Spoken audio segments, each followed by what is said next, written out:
So this is a lecture that I actually gave, for a couple of years to both the Mount Sinai West and Morningside residents. We're just going to be using the same slide set as well. And because, Sophia, I'm on a time check, right? Just let me know, just flag me for like the last 5 minutes so that I don't go over time. Next slide. So we usually start with a case. So this is an actual case that I took care of. This is a gentleman who is 57, has a history of metastatic prostate cancer, has a past medical history of hypertension and COPD as well, presenting with fever, cough, and productive sputum. He was tachycardic at presentation and febrile at 101, and he was noted to have leukocytosis. His chest X-ray revealed right upper lobe consolidation and some lytic lesions to the fourth and the fifth ribs. And so therefore he was admitted for pneumonia treatment and pain control. Next slide. So you start him on antibiotics, and then you also started him on some Tylenol and perhaps some hydromorphone. Over the next couple of days, his, there's an improvement in his infection, but then his pain continues to escalate. And so therefore you increase his hydromorphone to 0.6 mg every 4 hours PRN. And then on day 3, you get a page that he is now altered and not responding to questions appropriately. You went to examine him, and he's only oriented to self. And then you get this, a set of vitals, labs, and potentially head and chest CT. Next slide.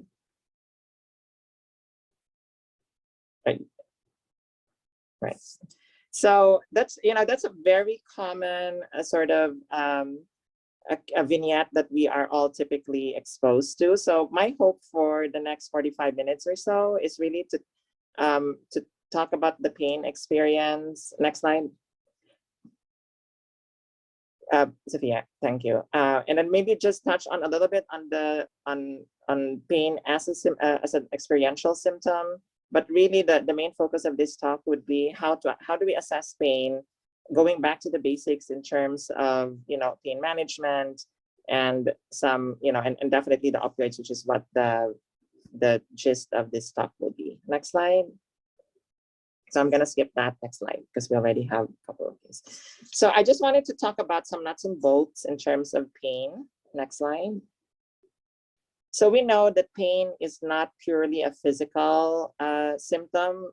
It can be a multifaceted experience wherein you certainly have to look into not just the physical aspect of it, but also look at the psychological, the emotional, the spiritual, aspects of pain. For the purposes of this talk, though, we are going to hone in on the physical pain piece with opioid management and titration.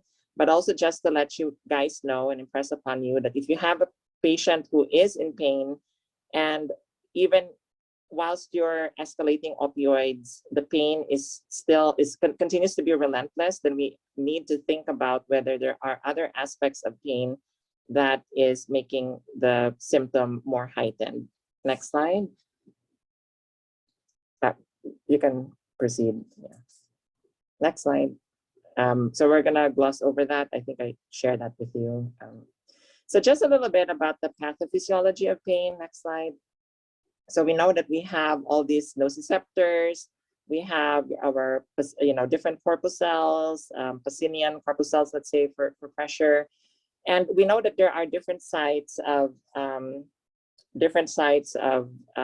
pain receptors, and the stimulus that we have, which are usually external, definitely will traverse our integumentary system basically, and that starts with the skin. And whatever the experience is, if that's an external stimulus, it would then eventually go into the spinal thalamic tract in the spinal cord, and then into the brain. And then the brain then interprets the pain as a distressing experience, and so you therefore have the aches and the hurts. And so this is just a cross section of the brain, a slice, and just really looking at the different pathways from your dorsal root ganglion all the way to your spinal cord and then to your cerebral cortex. I think we know that the primary somatosensory cortex is in the cerebrum, and that's where, and then the thalamus is really the site where it kind of, all the stimuli converges and will then send a signal to the cerebrum to kind of make sense of what the signals are, and then eventually you'll have that reaction. Next slide. So I think we need to know that there are different types of physical pain. The first one is what we call nociceptive pain. So under nociceptive pain, you have somatic and you also have visceral. So some qualifiers for somatic pain are, people complain that they're sharp, it's localizable, it could be vice-like, knife-like. And then for visceral pain, some of the descriptors are rather vague or sometimes dull, and you can't quite really describe it. The second type is what we call neuropathic pain. So some of the qualifiers or descriptors for neuropathic pain include, a pinching sensation, perhaps an electric sensation, a shooting pain. And you can further categorize the neuropathic pain into the central piece and then also the peripheral component of this. But I think that in a lot of our patients, it's not really solely exclusive nociceptive or neuropathic. A lot of them actually have a mixture of both. And so we just need to keep in mind that it's really, really important for us to qualify what the pain experience is. And then the last pain is what we call the psychogenic pain, where it is already a diagnosis of exclusion. So when somebody presents with pain, we have to believe that the person is in pain because the gold standard is self-report. And I just went through, some more of the descriptors. We're gonna move forward. So in terms of the timing and duration of pain, you can certainly qualify that even more as far as the duration is. So typically our cutoff, if we divided it into acute and chronic pain, your cutoff is pretty much 6 weeks. If it's less than 6 weeks, it's acute pain. If it's more than 6 weeks, it's usually chronic pain. In this particular side, it kind of made it a little bit more specific with 6 week and 12-week mark. Nonetheless, whichever number you use, I think that for me, the easiest number to retain is 6 weeks. So anything below that is acute and anything above that is chronic. Next slide. And it cannot be overemphasized that when somebody has physical pain and it's uncontrolled, it does affect multiple dimensions in one's existence. Definitely affects functionality, difficulty with some ambulation.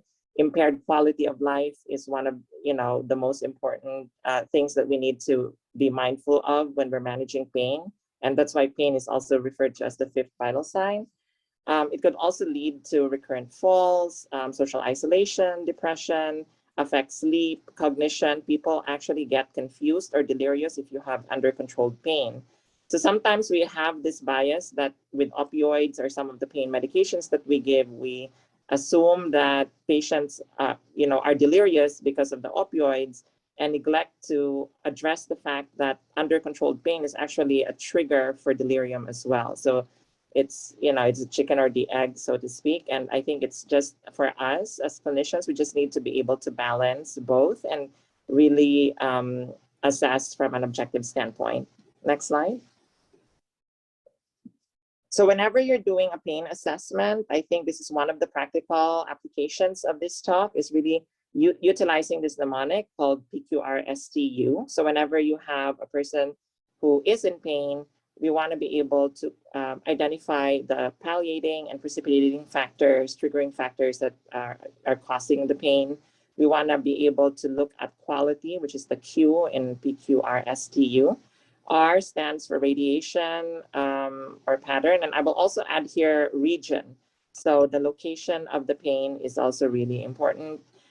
S stands for severity or site and also associated symptoms. So we definitely need to see if patients have nausea and vomiting and other distressing symptoms that accompany pain. T stands for the temporality or the timing of pain. So this is the part where you look into the duration, whether it's acute or chronic. This is the part where you also distinguish whether it's an intermittent type of pain or more of a constant type of pain, because your descriptors will really affect how you will manage and use your opioid. So again, that's another very important emphatic statement that we need to be able to qualify our pain for patients experiencing them so that we can tailor the medications that we have as far as opioids are, for pain management. And then finally, U is how does it affect your quality of life? Next slide. So the most common scale that we use is the numeric scale, right? So we usually say from 1 to 10, 10 being the worst, 5 somewhere in the middle, 1 least pain, 0 no pain. What is your level of pain? And so that's the easiest that we do. However, we also have other pain assessment tools like the verbal descriptor tools, mild, moderate, severe, very severe. For people who are either illiterate or are not able to communicate by, whatever cognitive issues they might have, you can potentially use the Faces Pain Scale or even the visual analog scale, and then you can kind of have them point, in a linear fashion where their pain is at, where the extreme right is severe pain and extreme left is the least pain. Next slide.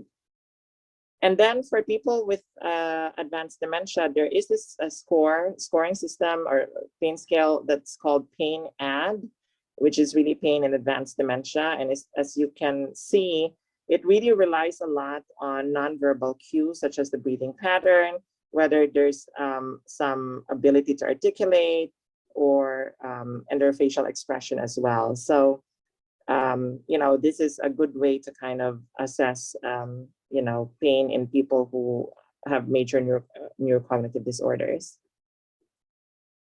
Now, I think when we think about pain management, we also need to think about the World Health Organization pain ladder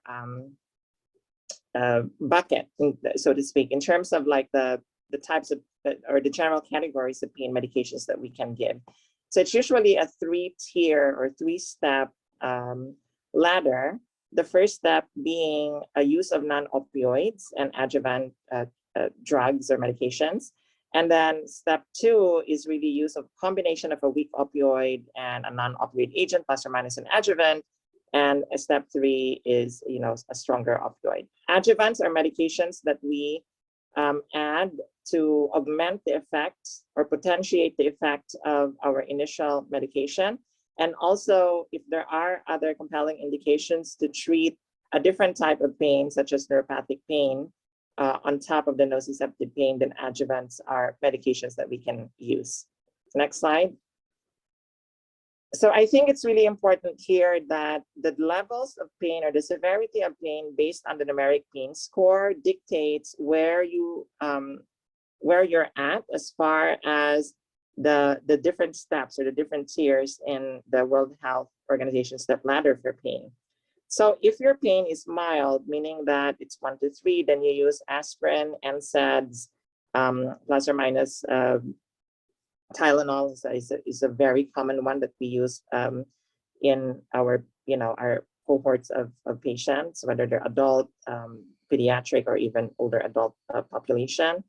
And then we also have when the pain becomes worse and it's in the moderate category, which means that your pain score is anywhere from 4 to 6, then you will have a combination of different opioids, usually a combination of like an opioid such as Oxycodone, let's say, and Tylenol, which is your Pqrst, or hydrocodone and Tylenol, which is your Vicodin.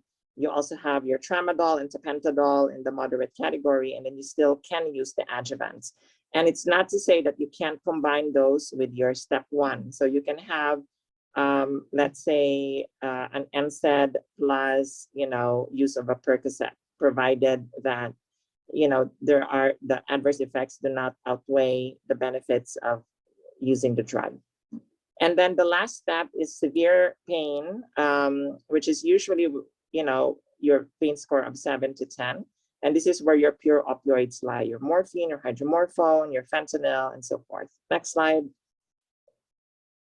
So I think that the caveat here is that the problem with our Tylenol, pure Tylenol and Tylenol-containing pain medications is that The Tylenol is has a ceiling effect because you can only give so much, right? So for younger adults, our maximum dose is 4 grams before you hit significant hepatic injury if you go beyond that. So 4 grams for our younger adults. For our older adults, we can give up to 3 grams, which is quite, it's lesser compared to our younger adults. And also for people who have stable liver disease, for as long as they don't have acute transaminitis, that you can still use Tylenol, particularly if they, have stable liver disease. So you can give up to 2 grams of that as well. So now we move on to opioid prescribing. Next slide. So I think that I think you are all privy to the fact that we do have different receptors, and I apologize in advance if this is like preaching to the choir, which I'm pretty sure you guys are well aware. But just indulge me for the next half hour, just so that we can just go back to the basics and have some kind of a refresher course around pain management. We are aware that there are different types of receptors. You have your mu, kappa, and delta receptors, and the purpose of the opioid is really to bind to these receptors and to modulate pain. And what it does is that once it binds to the receptor, it actually inhibits calcium channels. And when the calcium channels are inhibited, we know this from biochemistry, is that eventually it will not stimulate the cyclic AMP to induce release of neurotransmitters and so forth. And that really is the whole purpose of opioids and the binding to its receptors. The most predominant receptor is the mu receptor. Next slide.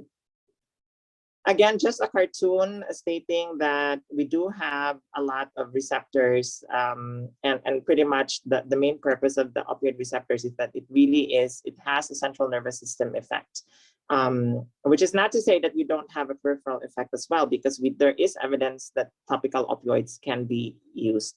But this is, again, going back to the pathophysiology of pain, this is exactly where opioids are so helpful, because it does go up to the brain and kind of help mitigate some of that painful reaction that happens when the brain does interpret a stimuli as being painful or not.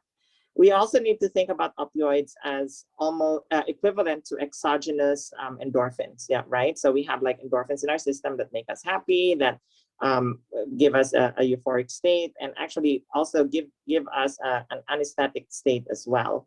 And opioids, since they are synthetic drugs, they are exogenous, and they can be an equivalent form of endorphins in an exogenous manner. Next slide.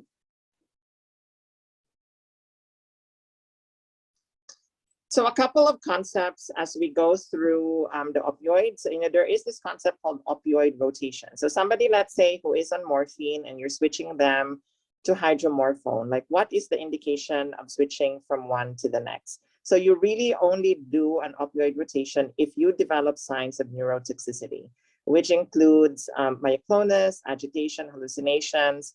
You also have the neurotoxic phenomena in this case, such as allodynia, which is a painful reaction to a non-painful stimulus. So a gentle touch of your the dorsal or the finger pad on your, let's say, on your thigh, and then you exhibit a significant pain, that is allodynia. That's a sign of opioid neurotoxicity.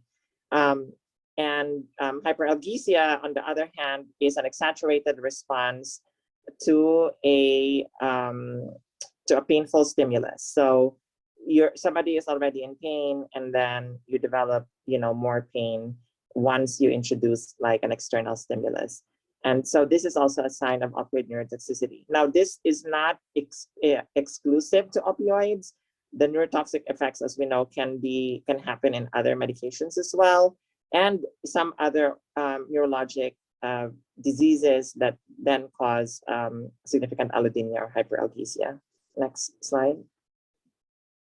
And then you have other important terms, I think, that needs to be remembered as part of our training and also as part of educating our patients, right? Because the first thing when people hear about opioids, one of the main questions that they ask is, am I going to get addicted to the opioid, right? And so addiction is such a stigmatizing term that I think that we need to be on the same page as to what it is.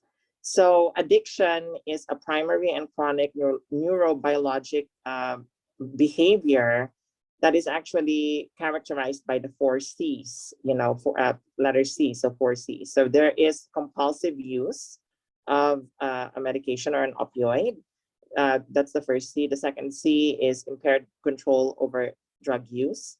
The third C is continued use despite harm. And then the last C is craving. So you actually need to meet the criteria of the 4 C's before you can label somebody as addicted. And I think one of the ways that we can educate our patients is to tell them, like especially in the hospital, is when they start equating opioids with addiction, the first thing that you are going to say is actually explore that a little bit more. Why do you say that opioids, what are you feeling right now in terms of these opioids? And why are you, can I just explore a little bit about your fear about addiction? And then that would be your cue to then explain to the patient that, the opioids that are being used are for a particular reason. You're in pain, you're in a supervised setting. And for as long as we're using it with the right dose and the right interval and the right indications, then we shouldn't be fearful of addiction. That's how we actually counsel patients. But then there's also other constructs like physical dependence. So it is a known fact that as you build steady state levels of opioids in your system and your receptors get acclimated to the opioids that are, floating around, that your body does become physiologically dependent to your opioids. So much so that if, let's say, there is a drastic reduction in the opioid dose, or if you discontinue the dose inadvertently, or for whatever reason, people then go into withdrawal. And that is a sign that just means that, there's already physiologic dependence. And for the most part, people who develop physiologic dependence are individuals who have chronic pain, more than 6 weeks of pain, and they have been on opioids for a longer period of time. And then there's also this concept of tolerance. So what tolerance means is that you've saturated enough receptors and now you're not really receiving, significant benefit, right? So people then tend to either go up on the medication, on the dose, to have, that effect. And then the last construct is what we call pseudo addiction. So we see this a lot. And I think one of the, and I'm glad that we're having this lecture because I think we also need to get rid of assumptions, with people who are coming in for pain. I hear this a lot, and I'm a victim of this myself because, when I was in training, I would, tend to label patients as well. We tend to, float words like, oh, this is a frequent flyer. I don't know if this person has pain because, they're walking around, and it's especially, predominant or prevalent in people with sickle cell, right? They come in and they kind of know what medications, they'll tell you, oh, Demerol works for me, or hydromorphone worked for me before. And we just need to be careful that we don't label them inappropriately. We should always keep an open mind and not jump to conclusions. And so we can always explore that. So when people have chronic pain and are taking a lot of opioids, you definitely need to do your eye stop. You get collateral information, talk to their PCPs. And then when you've actually seen that there is a trend, and you can definitely see this in people that are quote unquote labeled as pseudo addicted, the reality is that pseudo addiction is really not true addiction at all. It is in fact under controlled pain. And the reason why people hop from one provider to the next is that they're not necessarily getting the right dose because providers are uncomfortable. The reality is that, we all took an oath that we are going to treat discomfort. So I think that one of the key steps, hopefully by the end of this talk, is for us to be comfortable with the uncomfortable and be more confident in prescribing opioids. Next slide. So we already did this. Next slide. That too. Okay, so let's talk about some general approaches to initiating opioids. I think number one, I think it's okay to be conservative, particularly if you're a newbie to pain management, for as long as you can monitor your patients and escalate your opioids as necessary.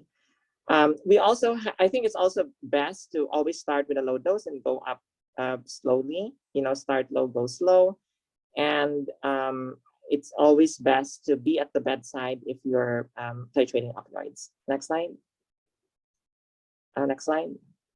So some nuts and bolts about opioids is that unlike Tylenol, it does not have ceiling effects. So perhaps the ceiling effect that opioids will pose on a patient are the adverse effects. Let's say they develop significant constipation with intractable nausea and vomiting. So that could be considered a ceiling effect, and you probably would want to rethink of whether opioids are really the right medications, and that's in spite of the fact that you've already made sure that you had, Miralax and Senna on board as well. We have to customize the use of opioids. One size does not fit all. We are no longer using Demerol and Propoxyphene because they, particularly in older and frail patients, because they are neurotoxic and cardiotoxic. For younger patients, this is a little bit controversial. Propoxyphene, again, I wouldn't recommend, those, and we already received like FDA warnings around, particularly with Propoxyphene. But it's not to say that we can't have a discussion around some of these opioids if we think that, again, the benefits outweigh the risk, and we actually have a collaborative discussion. Next slide. So if there's anything that I would like you to take away from this talk, it's really this magic table that I would call it. So, for the purposes of our discussion, we're gonna ignore the second category, which is the subcutaneous route, that's usually, with palcare and geriatrics. So we'll just focus on the first and the third. So I think that any oral, per rectum, or sublingual medication, the onset is about 30 minutes. The time to peak is about an hour, and the half-life is about 3 to 4 hours. And then for intravenous, it is much quicker, usually less than 5 minutes. As onset, time to peak is anywhere from 10 to 15, and the half-life is 2 to 4 hours. So as you can see, the medications, whether it's oral or IV opioids, are really about the same. The difference lies in the, the quickness of the action, and obviously when it reaches its peak. That's really the difference. But other than that, the half-life is about the same. It takes 4 to 5 half-lives to achieve steady state. Next slide. So we try to avoid intramuscular routes just because of their unreliability, particularly in people who are cachectic, who are older, sarcopenic, and there's a lot of pain on the injection site as well. And we tend to use this a lot with Demerol. Go ahead. So these are some of the starting doses for opioid naive patients. So we have to define what opioid naive means versus an opioid tolerant patients. Next slide. So for the purpose of defining opioid naive versus opioid tolerant patients, a person is considered opioid tolerant if they are taking 60 milligrams of morphine or its equivalent daily for 7 days. And people who are not taking that amount of medication are considered naive. And so when you now figure out that a person is naive, meaning that the person has not been exposed, nor are they taking 60 milligrams of morphine or PO morphine or its equivalent in a day for 7 days, then we use the weight-based dosing. And what is the weight-based dosing? It's 0.03 to 0.05 milligrams per kilograms of IV morphine or equivalent. So particularly for people who are much older and more frail. However, for people who are healthier and younger, you can use the 0.1 mg per kilograms of IV morphine or equivalent. And I will tell you why equivalent, because not everyone is a candidate for morphine use. So this is basically the normal, weight-based dosing. And you hear this a lot, particularly in the ED, right? The starting dose is anywhere from 2 to 4 milligrams of IV morphine. And that was derived from this formula, because typically people would use the 70 kilogram person, right, as this case study, and that's how you arrive at the 2 to 4 milligrams of IV morphine. Next slide. So some considerations for when starting opioids, you have to look at their renal function and also their liver function.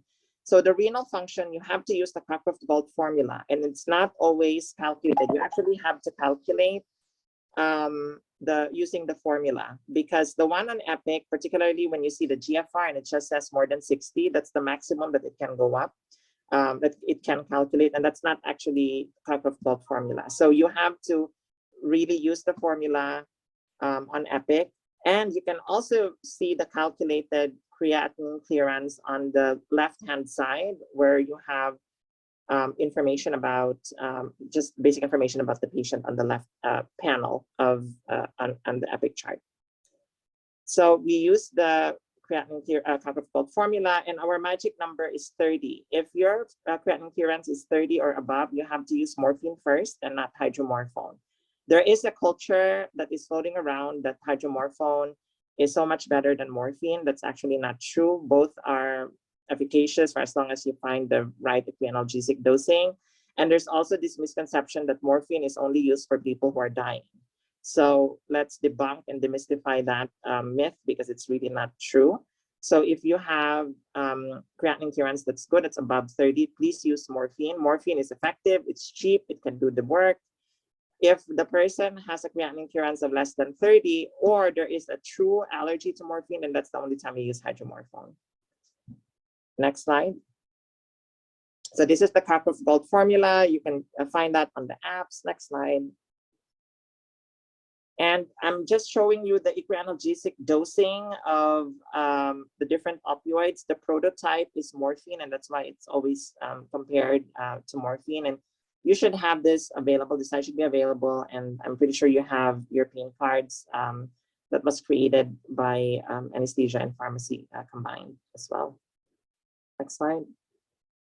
This is just showing the pharmacokinetics, which we already talked about in terms of, the time to peak and also the half-life. Again, IV is something that we will use in severe pain.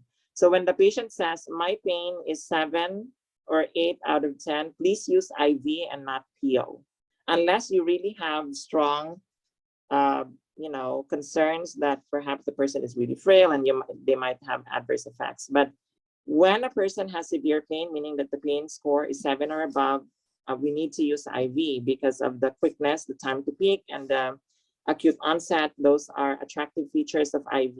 And furthermore, we would be contributing to a person's impaired quality of life if we give PO, because we know that the onset is going to be in 30 minutes and the time to peak is 60 minutes. And, in a way, that's like saying to the patient, you'll have to wait 30 minutes before your pain gets better, which is not what we do. Next slide.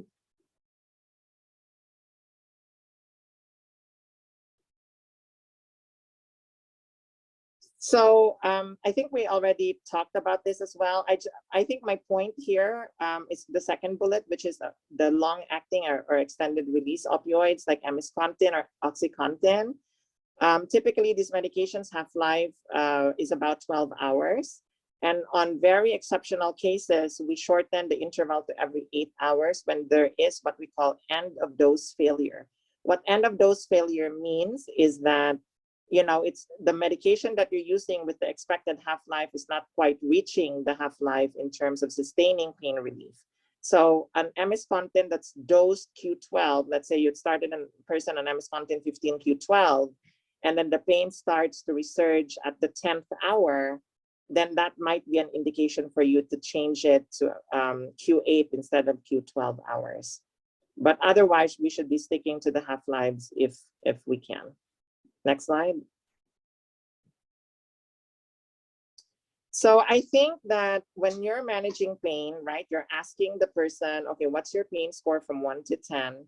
And the person will say, I have 10 out of 10 pain. One of the most important tasks that we need to do is to ensure that we ask them about what is a tolerable pain score for them.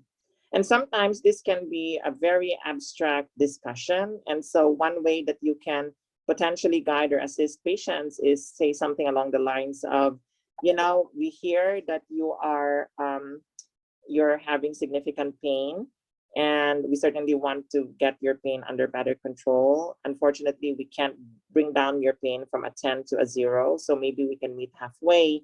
And if we can just reduce your pain from 10 to 5, about 50% reduction for as long as you're able to be functional, you're able to eat something, then that might be helpful for the patients to know. Next slide. So what are some of the other rules here? So if you started a patient on PRN medications, I think that if they've already gotten more than 3 PRN medications in the last 24 hours, then that's a sign that you need to start a standing dose, meaning that a scheduled dose. For the most part, for IV medications, it's dosed every 4 hours, or even for PO, right? Because the half-life is every 4 hours. And the PRN dosing is always 10 to 15% of the total daily dose, or the 24-hour dose. And the way that you would use the interval, whether it's Q1, Q2, Q3, or Q4, again, is based out of the time to peak and the half-life. On the medical floor, the earliest that we can put an interval for an IV medication is Q1. So therefore, your IV medications can really be dosed anywhere from Q1 to Q4 hours. And that definitely applies to oral medications as well. Next slide.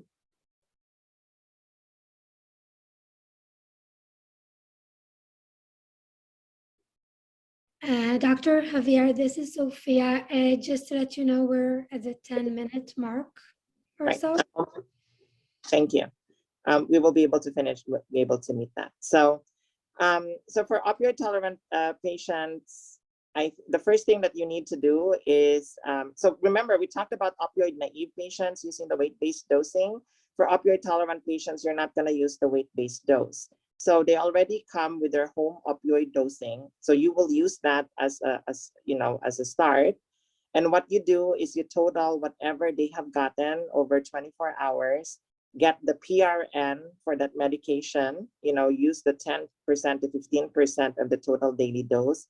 And that's what you're actually going to give, for a patient who is in acute pain crisis or opioid tolerant. Next slide.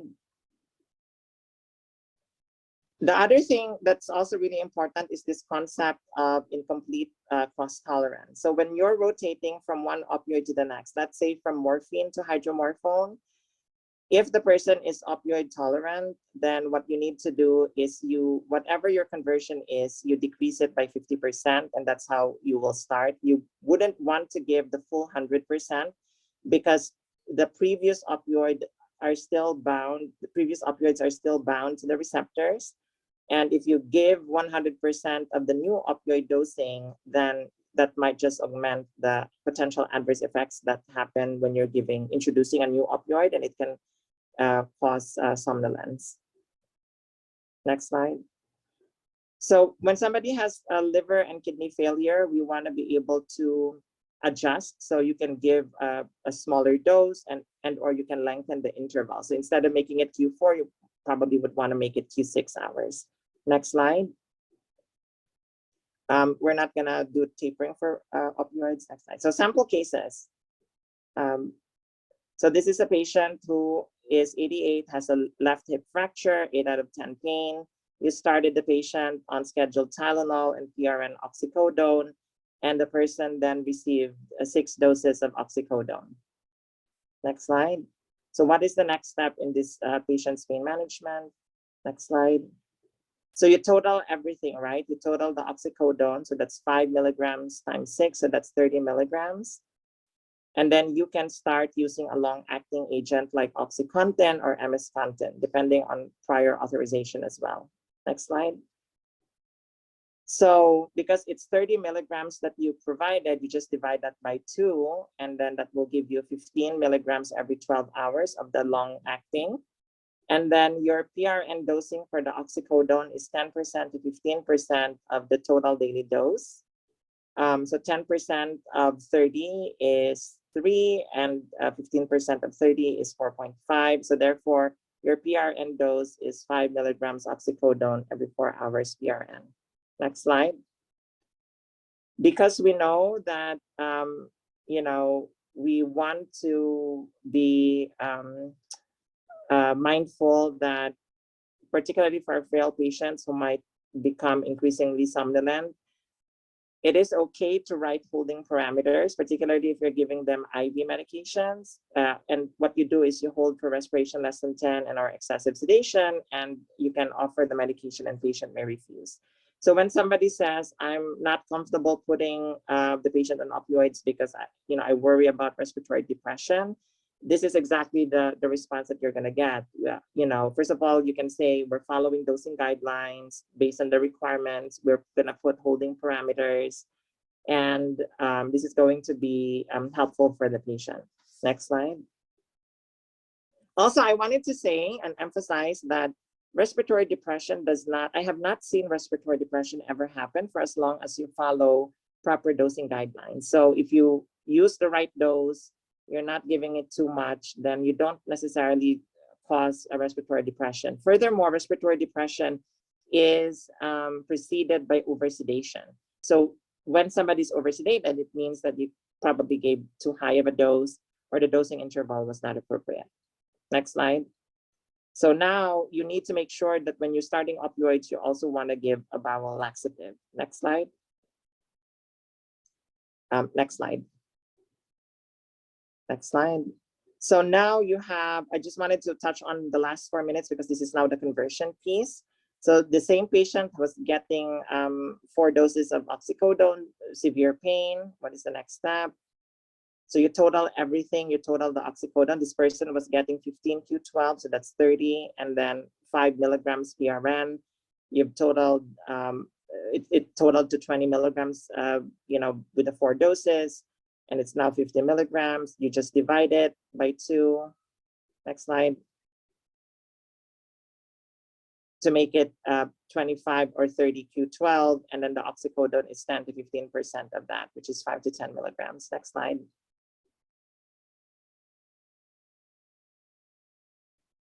So this is the part where, let's say you decided to convert somebody from oral to IV, and I think this is really important. So you go back to your opioid equianalgesic dosing table. Next slide. And then you do this ratio and proportion. This is, how you convert one opioid to the next. So on the left-hand side or the left equation, you have the 24-hour dose of the current opioid over the equianalgesic dose of the current opioid. And then on the right-hand side, you have the 24-hour dose of the new opioid and then the equianalgesic dose of the new opioid. So let's say you decided to convert oxycodone to morphine, right? Let's say the scenario here is that the person is not able to swallow. Unfortunately, there's no IV oxycodone. So your alternatives are really IV morphine or IV hydromorphone. So what you do is you use this equation to kind of get the right IV equivalent. So 70 milligrams of oxycodone, which was the total daily dose for 24 hours, over 20, because 20 is the equianalgesic dose based on the table that we saw earlier, equals X, because that's what we want to get to, the IV morphine, and then over 10, because the equianalgesic dose of IV morphine is 10. And then you just do your math, and then it will come up as 35 milligrams of IV morphine over 24 hours. Now, the important caveat here is this is where the incomplete cross tolerance now occurs. So whenever you're converting from one opioid to the next, instead of giving the full 35 milligrams, the full 100%, you adjust for incomplete cross tolerance and just divide it by 50%. So you give half of that. Next slide. So actually, that's it. I'm not going to talk about the PCA. So we actually completed the session in 45 minutes. I'm open to any questions. We have 1 minute for questions.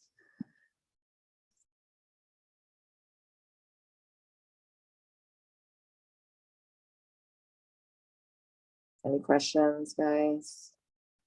And feel free, after this session, if you have any questions, feel free to email me or Epic Chat or call me. We can always run cases together.